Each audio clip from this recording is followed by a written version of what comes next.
بھائی کیا آپ مجھے وضو کا طریقہ بتا سکتے ہیں؟ کیونکہ مجھے لگتا ہے کہ میرے وضو میں غلطیاں ہیں۔ کیوں نہیں؟ وضو میں سب سے پہلے نیت کرتے ہیں۔ اچھا بھائی، آپ نے کہا ہے کہ نیت سب سے پہلے کرنی ہوتی ہے، تو ابھی میں نے قرآن پڑھنا ہے تو اس کے بعد نماز بھی پڑھنی ہے، تو کیا مجھے دونوں نیتیں کرنی ہوں گی یا ایک نیت سے ایک وضو کروں اور اس کے بعد پھر نماز کے لیے الگ وضو کروں؟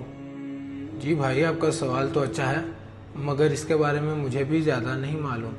تو ایسا کرتے ہیں کہ آغا صاحب کے پاس جاتے ہیں اور ان سے اس کے بارے میں بالکل ایگزیکٹ معلومات لیتے ہیں۔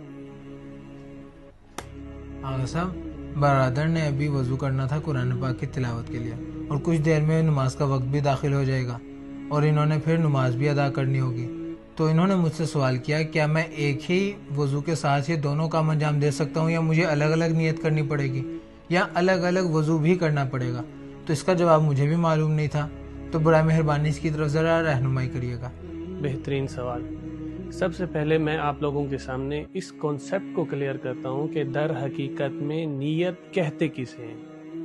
ہمارے معاشرے میں یہ سمجھا جاتا ہے کہ نیت کسی خاص الفاظ کو دہرانے کا نام ہے یا کسی الفاظ کو دل میں لانے کا نام ہے، جبکہ یہ حقیقت سے کوسوں دور ہے۔ حقیقت یہ ہے کہ نیت انسان کے ارادے کا نام ہے۔ یعنی کیا؟ ایک انسان آذان کی آواز سنتا ہے اور کمرے سے اٹھتا ہے، وضو خانے کی جانب جاتا ہے اور وضو کرتا ہے، تو یہ جو کمرے سے اٹھ کر اپنے ارادے کے ساتھ وضو کرنے کے لیے گیا، تو یہی ارادہ اس کی نیت کہلاتی ہے۔ یہ ہو گیا نیت۔ اب آپ کا جو سوال ہے کہ آیا ہم نے جب قرآن کی تلاوت کرنی ہے اس کے لیے وضو کیا ہے، اس کے بعد نماز کے لیے دوبارہ وضو کرنا ہے، تو سید سیستانی حفظ اللہ کے نزدیک اس کے لیے دوبارہ وضو کرنے کی ضرورت نہیں ہے۔ کیوں؟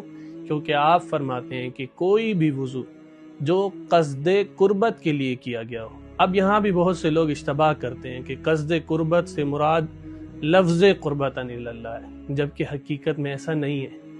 حقیقت یہ ہے کہ کوئی بھی ایسا کام جو آپ کو خدا کے نزدیک کرے، اس کے لیے اگر آپ نے وضو کیا ہے تو یہ وضو قصد قربت کے لیے کہلائے گا، اور اس وضو کے ساتھ آپ نماز بھی انجام دے سکتے ہیں، اور ہر وہ کام جس کے لیے وضو کرنا ضروری ہے آپ انجام دے سکتے ہیں۔ اب اس کے لیے چاہے نماز کا وقت داخل ہوا تھا آپ نے جب وضو کیا یا نہیں، آپ کو دوبارہ وضو کرنے کی ضرورت نہیں ہے۔ البتہ مستحب یہ ہے کہ تجدید وضو کیا جائے، یعنی نماز کے لیے دوبارہ وضو کیا جائے، مستحب ہے، ضروری نہیں ہے۔